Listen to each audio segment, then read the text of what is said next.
Hi there, just making sure that everybody is online and has joined us here today. And Like missed years.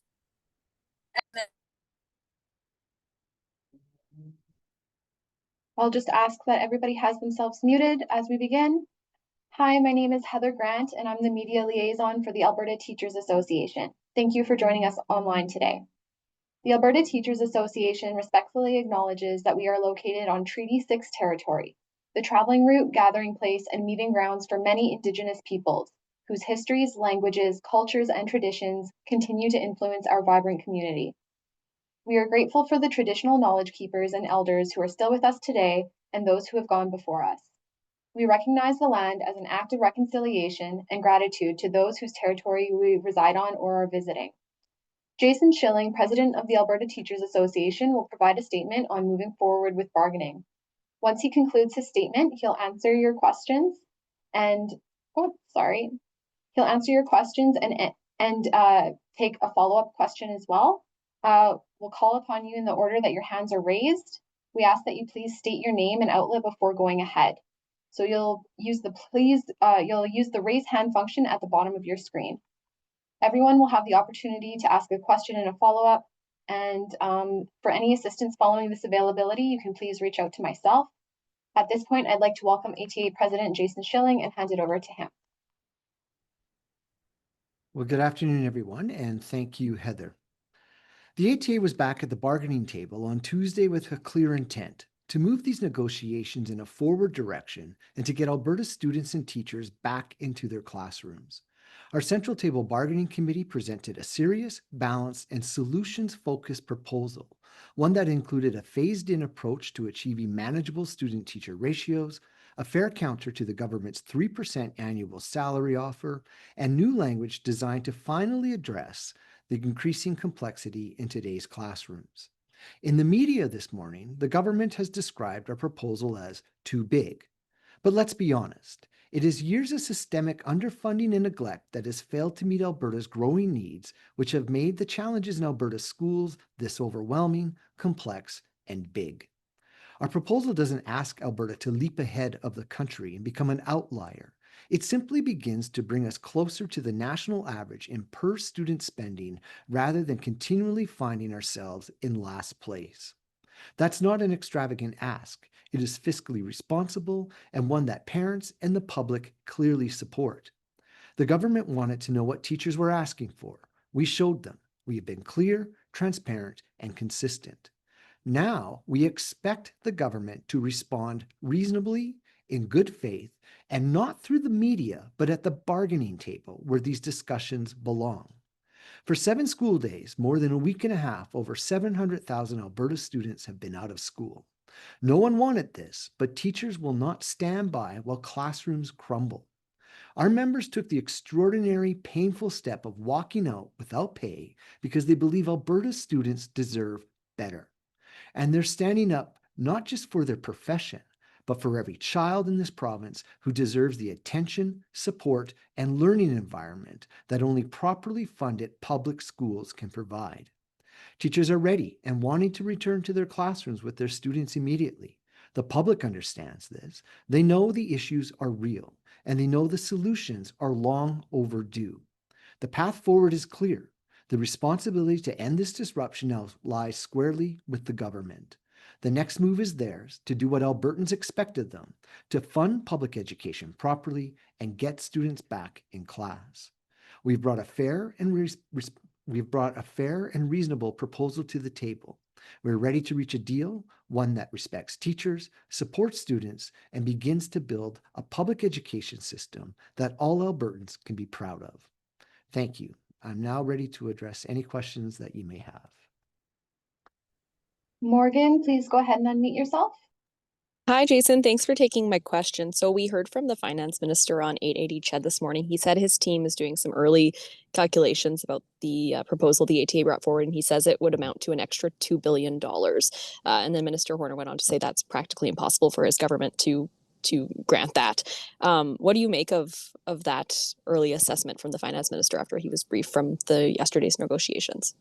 Well, I think those negotiations still need to happen at the table, but $2 billion is $500 million over the course of 4 years of the agreement. So that is something that is responsible. It is something that is achievable by government. We are the least funded school jurisdiction in all of Canada. In order to increase us to be to the average in budget 2025, you would have to have seen more than about 13%, and public education was funded at about 4.5%. So there's room in there for government to move. They know this, and we expect them to come back to the table to have further discussions at that space and not necessarily in the media. And then my follow-up question, as we know, parents are waiting to see what is happening next, and you've said that there will be further discussions, but do you have a timeline? Like, is that another discussion happening today, tomorrow? I think you said it's in the government's hands right now, but what is your expectation of a timeline this week for Our meeting? Yeah, sorry. From our conversations yesterday, government needs to look at the proposals, as you heard the minister say this morning, and to analyze them a little bit better. And we will have further discussions this week. Thank you for your question. I've got Caden Brayshaw next. Please go ahead and unmute yourself.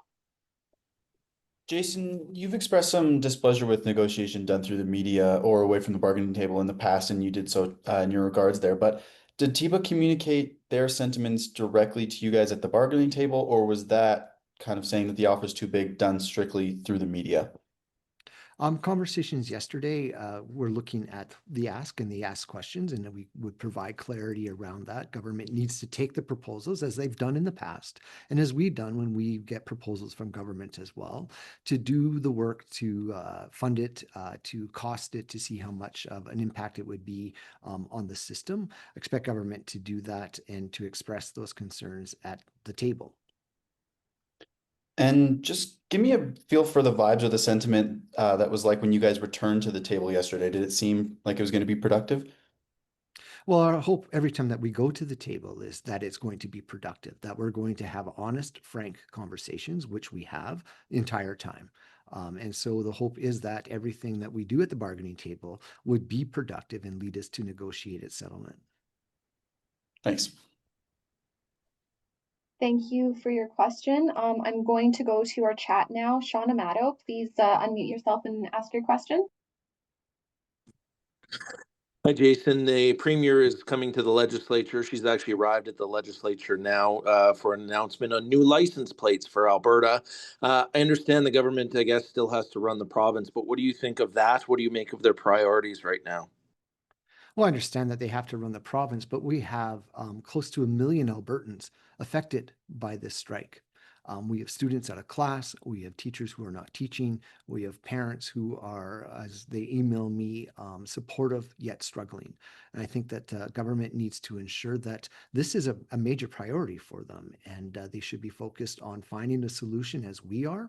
We provided, as I said in my comments before we started here, that we provided a solutions-focused proposal to get us moving forward, and I would hope that government would find this to be a priority. Thank you. And just what is the latest on the potential of back to work legislation? What are you hearing about that? And will the ATA honor that if and when it happens? Well, we heard from the minister today on 880 CHED that they are looking at October 27th, which is still 10 or more days away. We need to make sure that that's where I heard about it in terms that they've got legislation ready. So we will have to handle that when we get to that moment, just to see what Provincial Executive Council, the governing body, the association will do at that moment. We'll analyze that when we get to that in terms of the context. Thank you for your question. Sarah Reed, please go ahead and unmute yourself. Hi, just curious, obviously you mentioned in your newest proposal, still that classroom complexity and sizes as well as teachers' pay. It sort of seems like, those issues that have always existed are still there. Are you getting any closer on any of those topics, do you feel, with government? Are you finding any common ground? Is there sort of an outlying topic or a concern that seems to be sort of the biggest barrier in this, or is it sort of just all of the above can't come to maybe an agreement? That makes sense. Well, Yeah, it's definitely a barrier. And we have been consistent about this in terms of our entire discussions, right from when we exchanged our initial proposals. Class size, classroom complexity, wages are the top issues for teachers right now. They're still the same ones. Every rally I've gone to in this province, from Fort McMurray yesterday to Medicine Hat and Calgary and Edmonton last week, teachers are saying the same thing. Our class sizes are out of control in areas.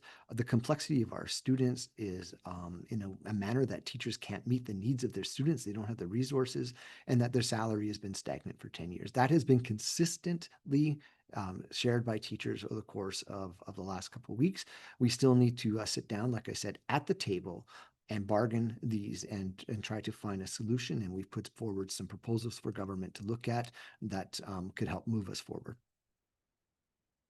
And then I guess just as a follow-up with regards to back to work legislation, if that does happen and teachers are sent back to work, labor relations experts are saying that would likely just push these issues down the road. I guess sort of what's your feeling about what the future could look like if you can't come to an agreement here? Teachers are forced back to work, what we could see later on in a couple of years. One of the reasons why we're in this situation right now is that these issues have been continually kicked down the road. Teachers, as we started the central table bargaining process in 2015, class size, complexities, wages were the top three issues then. They're the top three issues now in 2025. We cannot keep kicking these issues down the road. It is not fair to teachers. It's not fair to students. It's not fair to their parents. It's not fair to the people who are working day in and day out in classrooms, struggling to meet the needs of everybody and watching our students fall through the cracks. We can't keep kicking this down the road. The time is now to come to the table to get solutions through the negotiation process that are going to work. Other jurisdictions, other provinces within this country have provisions within their collective agreements that address these issues. There's no reason why Alberta cannot do that. Thank you very much. CTV News Edmonton, please go ahead and unmute yourself and please state your name before asking your question. Thank you. Hello, it's Nairman with CTV Edmonton. Jason, the first one would be, can you tell us specifically if there is an ask from the teachers, from the ATA to the province, that you guys are getting the biggest pushback on from the province? Well, I think that we've seen through the entire negotiation process, beginning with the initial proposal back a year ago, so we're seeing a big push around the complexity issue, class size. It's costly. There's a cost to it, but there's a cost in terms of the decisions to make to underfund education for the last several years that have gotten us to this spot. And so we need to address that. I understand that they might think that the issue is too big, but we have to start somewhere. We have to start looking at things that are going to make classes better for students and for teachers. Now, the statement we got from the province, they were saying that the ATA was asking for 2.6 billion already on top of the $2 billion that the province was offering up. And then they said, quote, the ATA and their members need to be prepared to come to a clear, concrete solution that is rooted in reality. So looking to see what your reaction is, in particular to the rooted in reality comment. It is rooted in reality. You want reality? Go look at our classrooms across this province. You want reality? Look at the overcrowded classrooms we have. Look at the students who don't have their needs met. Look at teachers who are teaching classrooms in boot rooms, in hallways, on stages of gyms. Look at the reality that is in our classrooms that is due to the chronic underfunding that we've seen in this system. To say that we're not rooted in reality, we are working in schools on the front lines every single day, dealing with the ramifications of the failure of this government to do right by the students of this province, their parents, and the rest of Alberta. That's the reality of what's going on right now. And I think that government may be disconnected from what is happening in our schools and what their perceived notions are of what education in Alberta really is. Thank you. Thank you for your questions. Hal Roberts, please go ahead and unmute yourself. Hi, Jason. Appreciate you taking my question. It's Hal with the News Forum. Now, as we know, with any negotiation, there's a lot of give and take. What concessions would you really consider for your group to try and get a deal done? What serious concessions have you considered? Well, Thank quite honestly, Hal, I will leave that to the negotiation table for our negotiators who are teachers working with our staff to have those conversations. I'm not going to presuppose what teachers would be willing to give up in terms of bargaining in the media. As I said in my comments as I started, that's where negotiations belong, at the table, not necessarily in the media. So wages and class sizes, the two biggest items that you've been discussing. Anything else? We've had discussions all along around other aspects, around class size, around benefits, around leaves, all of those things that you would expect teachers to be negotiating in terms of a contract. Those discussions have been happening as well. But right now, we find ourselves in this moment talking about the issues that we've been talking about, predominantly salaries and classroom complexities. Okay, just one last question here. University students are facing canceled practicums as the teacher strike drags on. What do you want to say to those students or parents involved? Well, you know, I understand the impacts of this, and we know that it's multifaceted. We have student teachers in schools, we have students, we have parents. I also know of, you know, other programs that are running that are reliant on field trips or schools participating in them, other businesses that are out there. We understand that this is impacting everybody, but teachers have taken this extraordinary step to stand up for their crumbling classrooms. It's not enough. Enough is enough when it comes to this. Universities and pre-service programs will work with student teachers to ensure that they get the practicum time that they need in order to achieve their degrees in a timely manner. We know that we had the same issue that would come up during the pandemic when COVID moved everybody into an online teaching situation. We were able to address those issues at that time, and I fully expect and that we'll be able to address that now as well. Okay, thanks so much, Jason. Thank you for your question. Bob Covey, please go ahead and unmute yourself. Hi, folks. Yeah, it's Bob Covey from the Jasper Local. I was hoping to ask about last. Here's my question. A few weeks ago, the ATA Central Bargaining Committee presented its members with an MOA that resulted in an 89.5% rejection. Mhm. So, Jason, what has changed now, or what makes your team confident that the next offer that's presented to members will be something teachers can support? Well, from talking to members, and this was part of our initial proposal at the beginning, was a student-teacher ratio with a complexity formula in it to address the special needs of students that are coming into our classrooms. Through negotiations of government saying they're unwilling to do that, that we had landed at a last-ditch attempt to hire more teachers into the system. That's where you get the 3,000 teachers from. Teachers indicated through our conversations and through our member information meetings, and then ultimately by the democratic right that they have to vote on their collective agreement, that that wasn't good enough, that the 3,000 teachers in the system was not going to change their day-to-day reality that they were seeing in a way that government, I think, was hoping it would be. We need way more teachers in there. We are statistically have the most students per teacher here in Alberta. And so we need to, that's why teachers rejected ultimately that offer that came forward. Thank you. And just a quick follow-up. The free COVID shots as part of the last MOA seem to be out of touch with what teachers need and want as part of this process. What do you say to critics who say that the ATA isn't representing its members adequately? Well, what we saw that happen in June is that government said that those who are not part of a certain priority list would have to pay for their COVID shots. So we heard from our members.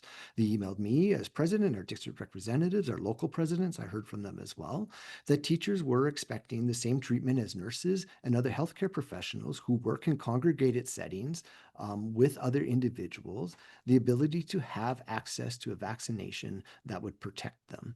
We brought that forward through the process, and when it came to having discussions about that, government had indicated that that was something that they were willing to do. You saw that in the commitment letter.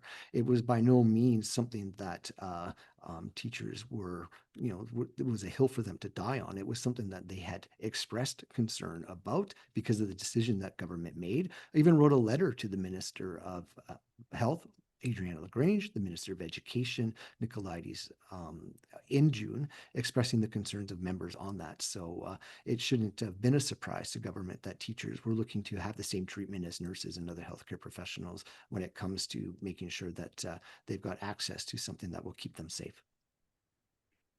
All right, I appreciate that clarification. Thanks. Thank you all for your questions. I'm not seeing any other questions here. I'll give you a few more moments to consider any questions you'd like to ask. We will have a news release coming out following this availability. And if you do need access to a recording of this availability, you can get a hold of me, Heather Grant. I've put my email address in the chat in case you need to reach out. Again, I'm not seeing any questions here, so I think we are going to go ahead and wrap up. Thank you all for joining us today. Thank you.